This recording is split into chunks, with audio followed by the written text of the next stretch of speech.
Good morning to all the students. In today's class, we will discuss about understanding two-step authentication process. MySQLలో ఏ విధంగా మనం two-step authentication process అనేది చేస్తాము అనేది ఒకసారి చూద్దాము.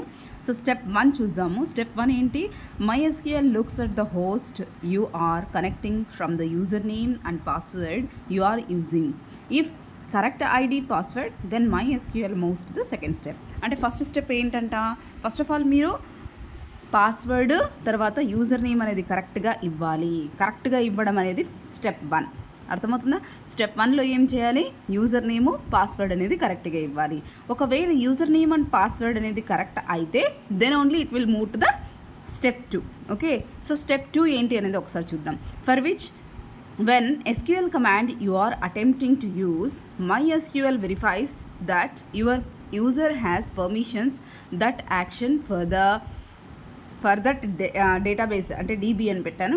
DB టేబుల్స్ అండ్ ఫీల్డ్ అంటే ఇక్కడ ఏమంటున్నారు, ఒకసారి మీరు స్టెప్ 1లో యూజర్ నేమ్ పాస్వర్డ్ కరెక్ట్గా ఇచ్చారు అని అంటే ఆటోమేటిక్గా స్టెప్ 2కి వెళ్ళిపోతుంది. స్టెప్ 2 ఏంటి అంటే అక్కడ యూజర్కి ఎటువంటి ప్రివిలేజెస్ ఉన్నాయి, డేటాబేసెస్ని యూజ్ చేసుకునే ప్రివిలేజెస్ ఉన్నాయా, లేదంటే ఫీల్డ్స్ని మార్చే ప్రివిలేజెస్ ఉన్నాయా, ఎలాంటి ప్రివిలేజెస్ ఉన్నాయి. ప్రివిలేజెస్ అంటే ఏమని చెప్పాను నేను? పర్మిషన్స్ అని చెప్పినాను, అవునా?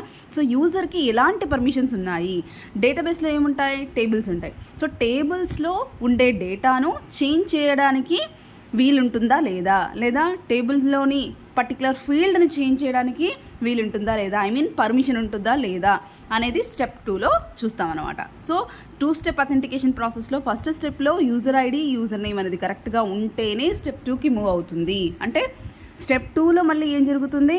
యూజర్కి ఎటువంటి పర్మిషన్స్ ఉన్నాయి, డేటాబేస్లోని టేబుల్స్ని చేంజ్ చేయొచ్చా, లేదంటే మొత్తం డేటాబేస్నే చేంజ్ చేయొచ్చా, లేదంటే పర్టికులర్ ఫీల్డ్ మాత్రమే చేంజ్ చేయొచ్చా, ఎలాంటి పర్మిషన్స్ ఉన్నాయి అనేది స్టెప్ 2లో మనకు తెలుస్తుంది. ఓకేనా? సరే, బాగుంది. ఒకవేళ స్టెప్ 1 మనకు ఫెయిల్ అయింది అనుకుందాం. స్టెప్ 1 అనేదే మనకు ఫెయిల్ అయితే ఎటువంటి ఎర్రర్స్ రావచ్చు. సో స్టెప్ 1 ఫెయిల్ అయితే ఆటోమేటిక్గా ఎటువంటి ఎర్రర్స్ వచ్చాయి ఒకసారి చూడండి. ఇక్కడ యువర్ పాస్వర్డ్ ఈజ్ ఇన్కరెక్ట్ అంటే మీరు టైప్ చేసిన పాస్వర్డ్ ఇన్కరెక్ట్గా ఉంది అనే ఎర్రర్ రావచ్చు, లేదంటే user name does not exist, లేదా మీరు ఇచ్చిన యూజర్ నేమ్ అనేది లేదు, మీరు రాంగ్గా ఇచ్చారు, it is does not exist అంటే మీరు ఇచ్చిన దాంట్లో ఏదైతే యూజర్ నేమ్ ఇచ్చారో అది లేదు, ఇట్ డస్ నాట్ ఎగ్జిస్ట్ అని చెప్పిస్తుంది. ఇంకా ఏం రావచ్చు? User name cannot connect to the local host. Local హోస్ట్లో కూడా మన యూజర్ నేమ్ ఇచ్చిన నేమ్ మీరు ఏదైతే ఇచ్చింటారో అది ఒక్కొక్కసారి ప్రాపర్గా ఇచ్చినా కూడా లోకల్ హోస్ట్కి కనెక్ట్ అవ్వట్లేదు అనే ఎర్రర్ రావచ్చు. లేదా ఇంకొక రకంగా ఏం రావచ్చు చూడండి, user name cannot connect from local host but can connect to local host but cannot from the local host to the my database. అంటే ఇక్కడ ఏంటంటే లోకల్ హోస్ట్ నుంచి కనెక్ట్ అవుతూ ఉంటుంది, కానీ లోకల్ హోస్ట్ నుంచి డేటాబేస్కి కనెక్ట్ కాకుండా ఉంటుంది. ఇలాంటివి కూడా ఎర్రర్స్ రావచ్చు. సో ఏంటి, ఇక్కడ పాస్వర్డ్ అనేది కరెక్ట్ రావచ్చు, లేదా యూజర్ నేమ్ అనేది లేకపోవచ్చు, లేదంటే యూజర్ నేమ్ అనేది లోకల్ హోస్ట్కి కనెక్ట్ కాకపోవచ్చు. లేదు, ఇంకొక కేసు ఏంటి, యూజర్ నేమ్ కెన్ కనెక్ట్ అంటే యూజర్ నేమ్ ఏమో కనెక్ట్ అవుతుంది, కానీ ఎక్కడి నుంచి కనెక్ట్ అవుతుందంట? డేటాబేస్ నుంచి లోకల్ హోస్ట్కి, కానీ రివర్స్లో is not possible. Local host నుంచి ఇక్కడ చూడండి, బట్ కెనాట్ డేటాబేస్ నుంచి లోకల్ హోస్ట్కి కనెక్ట్ అవుతుందే కానీ లోకల్ హోస్ట్ నుంచి డేటాబేస్కి కనెక్ట్ కాదు, అంటే reverse is not possible. So ఇటువంటి టైప్ ఆఫ్ ఎర్రర్స్ వస్తాయి. ఎప్పుడు యూజర్ నేమ్ పాస్వర్డ్ అంటే స్టెప్ 1 ఫెయిల్ అయిపోతే, స్టెప్ 1 అనేది ఫెయిల్ అయిపోతే మీకు స్టెప్ 2కి మూవ్ కాదు కదా. సో అలాంటి స్టెప్లో అంటే యూజర్ నేమ్ పాస్వర్డ్ రాంగ్గా ఇచ్చినప్పుడు మీకు ఈ ఎర్రర్స్ అనేవి రావచ్చు. నెక్స్ట్ చూద్దాం, వెరీ ఇంపార్టెంట్ సో 2-స్టెప్ అథెంటికేషన్ ప్రాసెస్ ఏంటి, ఏ విధంగా మీరు యూజర్స్ని డేటాబేస్కి యాడ్ చేస్తారు, ఐ మీన్ MySQLకి యాడ్ చేస్తారు. So adding users to MySQL. So ఏ విధంగా MySQLకి యూజర్స్ని యాడ్ చేస్తారు ఒకసారి చూద్దాం. సో చూడండి, ఇక్కడ just adding users to MySQL ఈ విధంగా యాడ్ చేస్తున్నాము. ఫస్ట్ మనం ఇక్కడ గ్రాంట్ మీరు చదివింటారు, కొన్ని కమాండ్స్ చదివింటారు. ఎక్కడ? డేటాబేస్లో SQL క్వెరీస్ చదివింటారు కదా, అక్కడ గ్రాంట్ రీవోక్ గ్రాంట్, రీవోక్ అనే కమాండ్స్ కూడా చదివింటారు. సో జనరల్గా గ్రాంట్ అంటే జనరల్గా ఇవ్వండి, గ్రాంట్ చేయండి. గ్రాంట్ చేయడం అంటే మాకు ఫర్ ఎగ్జాంపుల్ ఆర్డిటీ నుంచి గ్రాంట్ వచ్చింది మేడం అంటుంటారు. జనరల్గా అమౌంట్ రావడం అంటే పర్మిషన్, అక్కడ మీకు అమౌంట్ అనేది వచ్చింది. So granted, permission is granted అంటుంటారు, అంటే ఇవ్వడము. ఓకేనా? సో ఇక్కడ ఎటువంటి పర్మిషన్స్ ఇస్తున్నాం మనము, ఎవరికి ఇస్తున్నాం మనము అనే డీటెయిల్స్ అనేవి రావాలి. కాబట్టి ఇక్కడ చూడండి ఏ విధంగా మనం సింటాక్స్ అనేది యూస్ చేస్తున్నాము. సో ఫస్ట్ ఇక్కడ చూద్దాం మనము ఏ విధంగా మనము సింటాక్స్ యూస్ చేస్తున్నాం. Grant is the command. Grant తర్వాత పక్కన ఏం రాసాం మనము, ప్రివిలేజెస్ మీన్స్ పర్మిషన్స్. మనం గ్రాంట్ చేస్తున్నాము పర్మిషన్స్ దేని మీద, అంటే on which database, A database మీద మనం ఇస్తున్నామో ఆ డేటాబేస్కి సంబంధించిన నేము. డాట్ అనేది ఇక్కడ యూస్ చేస్తున్నాం చూడండి అమ్మా, డాట్ అనేది ఉంది అక్కడ. డాట్ మీన్స్ ఏ డేటాబేస్ నుంచి మనము పర్టికులర్ టేబుల్ని మనం యాక్సెస్ చేసుకుంటున్నాము. ఓకేనా? సో ఇక్కడ చూడండి table name. So grant privileges on database name dot table name అంటే ఏమిస్తున్నాం ఇక్కడ, పర్టికులర్ యూజర్కి మనము పర్మిషన్స్ని గ్రాంట్ చేస్తున్నాము. ఏ డేటాబేస్ మీద గ్రాంట్ చేస్తున్నాము, ఆ డేటాబేస్లో ఏముంటాయి, జనరల్గా డేటాబేస్లో నెంబర్ ఆఫ్ టేబుల్స్ ఉంటాయి, అవునా? సో ఏ టేబుల్ నేమ్ యూజ్ చేస్తున్నాము, ఆ టేబుల్ నేమ్ కూడా ఇక్కడ మనం స్పెసిఫై చేస్తున్నాము. అంతేకాకుండా ఎవరికి ఇస్తున్నాము ఈ పర్మిషన్స్, ఎవరికి ఇస్తున్నాము అంటే టు యూజర్ నేమ్ అంటే ఐడి. మనం చెప్పాం కదా యూజర్ నేమ్ అనేవాడు జనరల్గా అతనికి ఏముంటుంది, సమ్ డొమైన్ అండ్ కోడొమైన్ ఉంటుంది, అవునా? సో డొమైన్ వచ్చేసి ఇక్కడ యూజర్ నేమ్ ఏదైతే ఉందో అది రాస్తాం. @host వచ్చి కోడొమైన్ అనేది రాస్తాం. జనరల్గా మనం ఈమెయిల్ అడ్రస్ అలాగే రాస్తాం కదమ్మా, ఆ విధంగా. ఓకేనా? Domain and codomain. Okay? So user name @host and తర్వాత ఐడెంటిఫైడ్ బై అంటే ఈ యూజర్ నేమ్, ఈ ఈమెయిల్ ఐడి అనేది జనరల్గా మనం యూజ్ చేస్తే ఈమెయిల్ ఐడి దానికి ఖచ్చితంగా మనము పాస్వర్డ్ అనేది పెట్టుకొని ఉంటాం కదా, సీక్రెట్ కోడ్. దాన్ని ఆ పాస్వర్డ్ ఇస్తేనే మనకు మన ఈమెయిల్ ఐడి అనేది ఓపెన్ అవుతుంది, అవునా? మన మెయిల్ అనేది, మన అకౌంట్ అనేది ఓపెన్ అవుతుంది, అవునా? సో ఇక్కడ కూడా ఐడెంటిఫైడ్ బై విచ్ పాస్వర్డ్ అంటే ఇక్కడ మనం ఏం చేస్తున్నాం అనేది మీరు అబ్జర్వ్ చేయండి. We're granting the permission for a particular user on which database, on which table and to whom we are giving the particular permissions. చూడండి జస్ట్ మనం ఒక గ్రాంట్ అనే కమాండ్ని మాత్రమే యూజ్ చేస్తున్నాము. ప్రివిలేజెస్ అంటే పర్మిషన్స్ ఇస్తున్నాము దేని మీద, పర్టికులర్ డేటాబేస్ నేమ్ మీద, అందులో ఆ డేటాబేస్లో ఉండే పర్టికులర్ టేబుల్ మీద.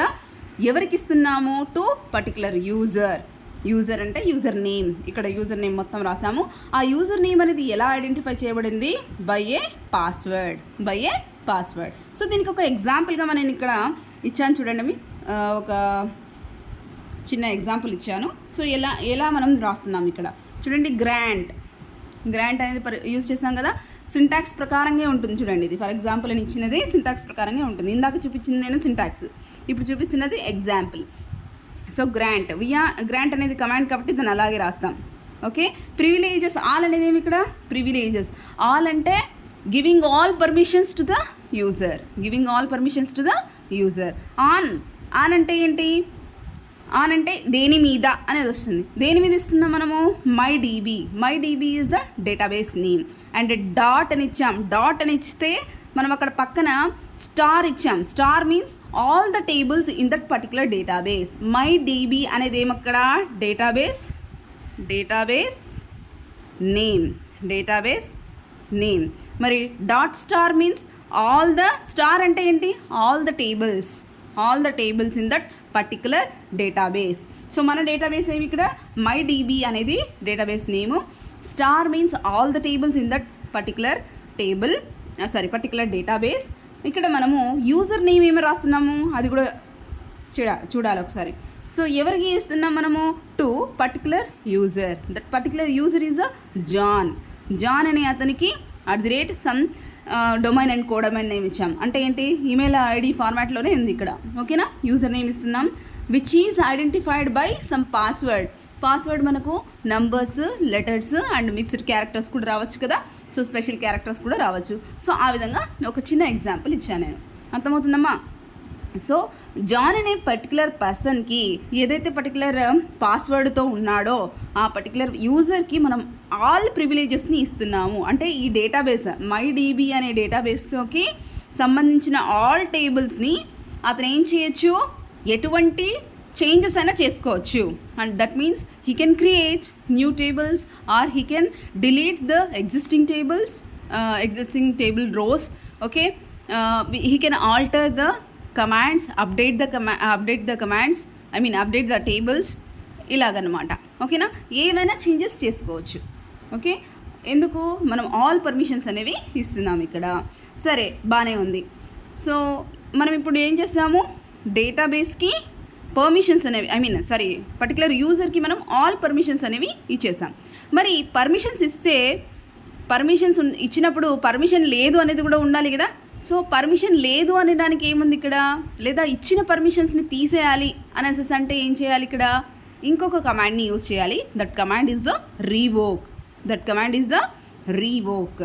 ఓకే, సో రీవోక్ యొక్క సింటాక్స్ ఏదో ఒకసారి చూద్దాం. సేమ్ ఇలాగే ఉంటుంది, కొంచెం డిఫరెన్స్ ఉంటుంది చూడండి. సో రీవోక్ అని రాసాం. దట్ మీన్స్ ఇవ్వడము అనేది గ్రాంటింగ్, ఇచ్చిన పర్మిషన్స్ని వెనక్కి తీసుకోవడం, వద్దు అని అవాయిడ్ చేయడము రీవోక్ కింద వస్తుంది. ఓకేనా, ఇన్ జనరల్గా చెప్తున్నా నేను. ఓకే, ఎస్, పర్మిషన్స్ లేదా ప్రివిలేజెస్ ఎలాగైనా యూస్ చేయొచ్చు మీరు. రివోక్ పర్మిషన్స్ లేదా రివోక్ ప్రివిలేజెస్ టు ఎవరికి, ఆ పర్టికులర్ యూజర్. ఓకే, ఆ particular user on a database మీద, ఏ టేబుల్లో, డేటాబేస్కి టేబుల్కి మధ్య డాట్ ఉంది, అది అబ్జర్వ్ చేయాలి మీరు. ఓకే, ఏ డేటాబేస్లో ఏ టేబుల్లో ఆ పర్టికులర్ యూజర్కి మనం రివోక్ చేస్తున్నాం, అంటే పర్మిషన్ని వెనక్కి తీసుకుంటున్నాం, అంటే నువ్వు ఎటువంటి చేంజెస్ చేయకూడదు ఆ పర్టికులర్ టేబుల్లో అని చెప్తున్నాం అనమాట. అంటే అతని పర్మిషన్స్ని మనం తీసేస్తున్నాము. Okay, yes. So from user name @host, this is the syntax for revoking privileges, whereas this is syntax for granting the privileges to particular user. Got it? Yes. So ఇక్కడ చూద్దాం మనం, ఇదే ఫార్మాట్లో మనం రీవోక్ ప్రివిలేజెస్ కూడా same ఇలాగే వస్తుంది. ఇక్కడ చూడండి, గ్రాంట్కి బదులుగా రీవోక్ పెట్టండి. ఇదే ఫార్మాట్లోనే revoke privileges to user on my database name ఏమిచ్చు, ఇక్కడ మనం MyDB ఇచ్చాం కదా, సేమ్ అలాగే. అంటే డేటాబేస్ ఇప్పుడు MyDBనే ఉండాలని ఏం లేదు, మీకు నచ్చిన డేటాబేస్ ఆల్రెడీ MySQLలో ఎగ్జిస్టింగ్ ఉన్నదే మనం ఇక్కడ రాసుకోవాలి. సో ఫర్ ఎగ్జాంపుల్గా నేను MyDB అని చూపించాను అనమాట. సో MyDB.table నేమ్ ఏముంది, ఎనీ టేబుల్ నేమ్ దట్ MyDBలో ఉండే ఏ టేబుల్ నేమ్ అయినా మీరు ఇవ్వచ్చు, లేదా star means all the tables in particular database. Got it? So from user name @host, అంటే ఏ యూజర్కి నువ్వు పర్మిషన్స్ ఇచ్చావో ఆ యూజర్ నుంచి మనం పర్మిషన్స్ని అవాయిడ్ చేస్తున్నాం. దట్ మీన్స్ వీఆర్ డిలీటింగ్, అంటే we're not supporting him to make changes to particular database. Particular టేబుల్లోని డేటాని చేంజెస్ చేయకూడదు, పర్టికులర్ డేటాబేస్లోని టేబుల్స్కి ఎటువంటి చేంజెస్ చేయకూడదు అని మనము రెస్ట్రిక్ట్ చేస్తున్నాము through which command, revoke command. Okay, so ఇక్కడ చాలా ఇంపార్టెంట్ అమ్మా, what are the privileges provided by MySQL, compulsory question ఇది. So explain about the 2-step authentication process along with how to add the users and what are the common privileges provided by MySQL. Very very important question. Okay, so common privileges ఏమున్నాయో ఒకసారి చూద్దాం. మనము ఎటువంటి privileges అనేవి ఇస్తున్నాము. All, ఇందాక మనం చెప్పుకున్నామా, ఇక్కడ చూడండి గ్రాంట్ ఆల్ అని రాసుకున్నామా. మనం ఇక్కడ ఏం రాసుకున్నాం, గ్రాంట్ ఆల్. సో ఆల్ అంటే ఏమొస్తాయి జనరల్గా, ఇక్కడ చూడండి, ఇక్కడ మనం ఇచ్చాం కదా, అన్నీ ఇవే.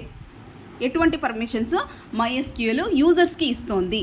సో ఫస్ట్ ఏమైంది చూడండి, ఇక్కడ ఆల్ అనే ఈ పర్మిషన్ లేదా ప్రివిలేజ్ అనేది ఏం యూజ్ చేస్తుంది చూడండి, ఏం చేస్తుంది దీనివల్ల, gives all privileges to user.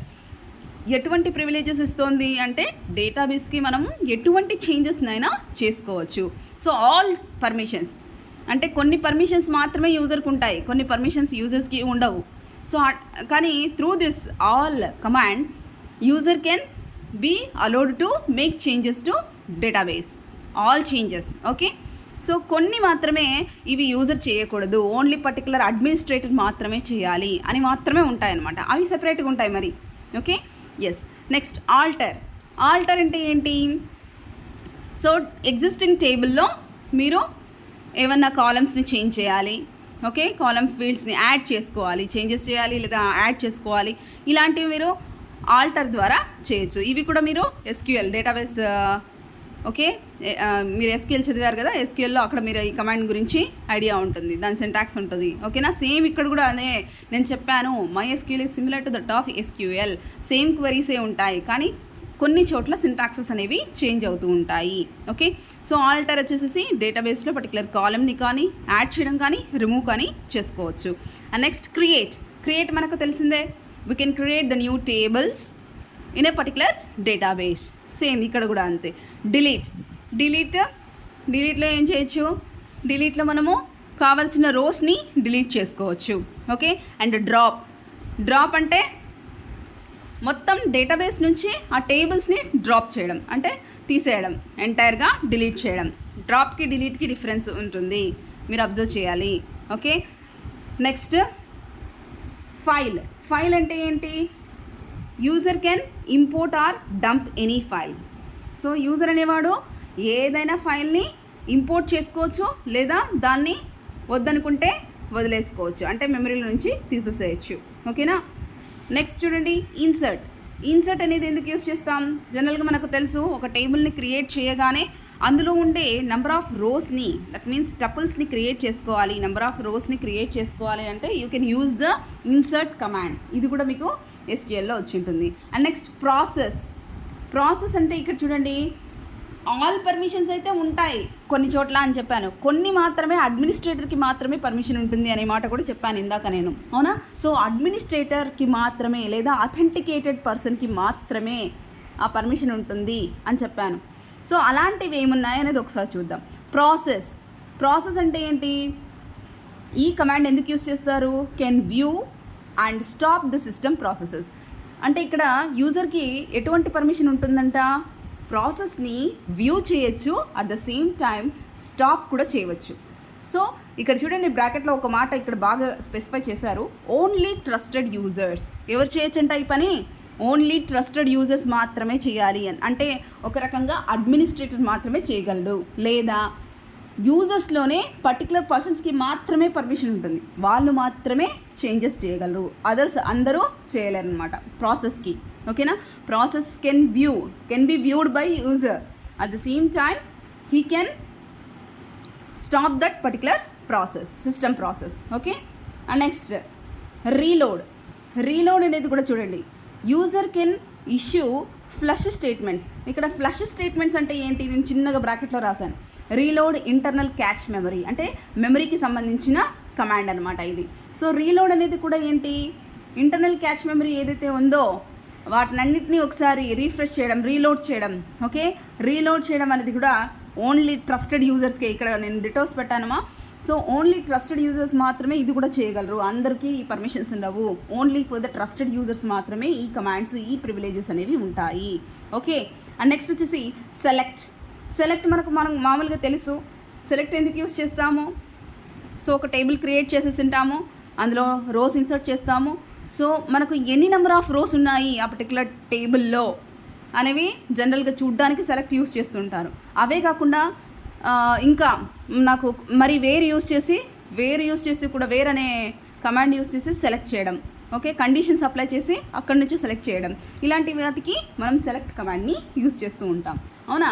And next చూడండి, shut down means of course మనకు తెలిసిందే, సిస్టమ్ అనేది షట్ డౌన్ అయిపోతుంది. షట్ డౌన్ అవ్వడానికి ఇక్కడ జస్ట్ ఒక కమాండ్ యూస్ చేసాం. సో ఈ కమాండ్ నేమే షట్ డౌన్ కమాండ్, దాని పేరే అది. Okay, user can shut down MySQL server. MySQL సర్వర్ని జనరల్గా ఇక్కడ ఏంటి సిస్టమ్ షట్ డౌన్ అంటే మనకు తెలుసు. ఇక్కడ దేన్ని షట్ డౌన్ చేస్తున్నాం మనము? MySQL సర్వర్ని షట్ డౌన్ చేస్తున్నాం. ఇది కూడా ఎవరు పడితే వాళ్ళు చేయకూడదు. ఎవరు చేయాలంట? ఓన్లీ ట్రస్టెడ్ యూజర్స్ మాత్రమే చేయాలి. అంటే ఈ పర్మిషన్ ఎవరికి ఇచ్చారు? ఓన్లీ ట్రస్టెడ్ యూజర్కి మాత్రమే ఇచ్చారు. ఓకేనా. Next update command. అప్డేట్ మనకు తెలిసిందే. సో ఏదైనా పర్టికులర్ ఫీల్డ్ని అప్డేట్ చేసుకోవచ్చు, లేదంటే పర్టికులర్ రోని మనం అప్డేట్ చేసుకోవచ్చు. ఫర్ ఎగ్జాంపుల్ రో అంటే ఇప్పుడు ఒక స్టూడెంట్కి సంబంధించిన ఫోన్ నెంబరు ఓల్డ్ నెంబర్ తీసేసి అమ్మాయి కొత్త నెంబర్ తీసుకునింది. సో అప్పుడు ఆ పర్టికులర్ స్టూడెంట్ యొక్క డేటాబేస్కి వెళ్ళేసేసి మనం ఏం చేస్తాం? ఫోన్ నెంబర్ అనేది చేంజ్ చేస్తాం. అవునా. సో ఫోన్ నెంబర్ని చేంజ్ చేయాలంటే మనం ఏం చేయాలి? అప్డేట్ చేయాలి ఆ టేబుల్ని. అవునా. సో ఈ విధంగా అప్డేట్ కమాండ్ అనేది ఉంది. ఓకే. ఒక 12 కమాండ్స్ మనం ఇచ్చాము ఇక్కడ. సో 12 ప్రివిలేజెస్ అనేవి ఇక్కడ ఈజీగా నేను 1 లైన్లో రాసి మీకు బ్రీఫ్గా ఇచ్చాను. సో ఇవి బాగా చదువుకోండి. So very very important question అమ్మా. ఆల్ అనేది ఏం యూస్ చేస్తాం? All permissions to users. Alter అంటే we can make changes to the particular fields. Okay. Create means we can create the tables. Delete means we can delete the rows or number of tuples. And then drop means we are dropping entire tables from the database. Okay. File means you can create the files or you can dump the files. And then insert. Whenever you create the new table, you can insert the tuples in that particular table. Okay. Next process means here all the system processes. సిస్టమ్కి సంబంధించిన privileges అనమాట. System ప్రాసెస్ని view చేయొచ్చు, లేదా system ప్రాసెస్ని ఎటువంటి changes అయినా చేసుకోవడానికి ఇక్కడ ఈ కమాండ్ ద్వారా పర్మిషన్ అనేది ఇవ్వబడింది. నెక్స్ట్ రీలోడ్ అంటే ఇంటర్నల్ క్యాచ్ మెమరీని రీలోడ్ చేయడానికి మనం ఈ రీలోడ్ అనే కమాండ్ని యూజ్ చేస్తాం. నెక్స్ట్ సెలెక్ట్ ఎందుకు యూజ్ చేస్తున్నాము? టేబుల్లో మనము మనకు కావాల్సిన పర్టికులర్ రోస్ని సెలెక్ట్ చేసుకోవడానికి, లేదా ఎక్కడైతే వేర్ కండిషన్ యూజ్ చేసామో ఆ వేర్ కండిషన్ యూజ్ చేసినప్పుడు ఫర్ ఎగ్జాంపుల్ ఒక ఎంప్లాయీకి సంబంధించిన టేబుల్ అనుకుందామా. ఆ టేబుల్ వచ్చేసి అందులో ఏం చేస్తున్నాము? Select employee name in that particular table. అంటే ఎంప్లాయీ టేబుల్ నుంచి ఒక ఎంప్లాయీ నేమ్ని మనం తీసుకుంటున్నాం. అక్కడ ఏంటి? ఒక పర్సన్ యొక్క నేమ్ని మనం డిస్ప్లే చేసుకోవాలి. అతని శాలరీ వచ్చేసి గ్రేటర్ దాన్ సమ్ 10,000 అనుకుందాం. సో అటువంటి అంటే ఇక్కడ మనము వేర్ కండిషన్ యూజ్ చేయాలి, సెలెక్ట్ యూజ్ చేస్తారు. అవునా. సెలెక్ట్ చేస్తున్నాము, వేర్ కండిషన్ యూజ్ చేస్తున్నాం. Where particular employee salary is greater than 10,000 ఆ విధంగా యూజ్ చేస్తాం. అంటే వేర్ కాంబినేషన్లో కూడా యూజ్ చేసుకోవచ్చు, లేదా పర్టికులర్గా ఆల్ రోస్ని మనము సెలెక్ట్ చేసుకోవడానికి కూడా మనం యూజ్ చేయొచ్చు అనమాట సెలెక్ట్ కమాండ్ని. ఓకేనా. అండ్ నెక్స్ట్ షట్ డౌన్ అంటే ఏం చేస్తున్నాం మనం? ఇక్కడ MySQL సర్వర్ని షట్ డౌన్ చేసేస్తున్నాము. Okay. And then update. So you can update the table or update the records. Okay. ఏమని చెప్పచ్చు మనం. సో ఈ విధంగా మనకు MySQLలో కామన్ ప్రివిలేజెస్ అనేవి అందరికీ యూజర్స్కి ఆల్ అన్నా ఇవ్వచ్చు, లేదంటే ఓన్లీ సమ్ ప్రివిలేజెస్ మాత్రమే, సమ్ పర్మిషన్స్ మాత్రమే యూజర్కి ఇవ్వవచ్చు. ఓకేనా. సో ఇవి మనకు చాలా ఇంపార్టెంట్ అమ్మా ఎగ్జామినేషన్ పర్పస్. అండర్స్టాండింగ్ 2-స్టెప్ అథెంటికేషన్ ఏంటి, 2-స్టెప్ అథెంటికేషన్ ఫెయిల్ అయినప్పుడు, ఫస్ట్ స్టెప్పే ఫెయిల్ అయినప్పుడు ఏం జరుగుతుంది, ఏ విధంగా మనం MySQLకి యూజర్స్ని యాడ్ చేస్తున్నాము, అంటే పర్మిషన్స్ ఏ విధంగా ఇస్తున్నాము, ఇచ్చిన పర్మిషన్స్ని ఏ విధంగా తీసేస్తున్నాం బై యూజింగ్ రివోక్. ఇవ్వాలంటే ఏం చేస్తున్నాం? గ్రాంట్. ఓకే. సో ఎటువంటి పర్మిషన్స్ ఉన్నాయి? చాలా ఇంపార్టెంట్ క్వశ్చన్ అమ్మా ఇది ఎగ్జామినేషన్ పర్పస్. బాగా చదువుకోండి. ఓకే. బాయ్ మా.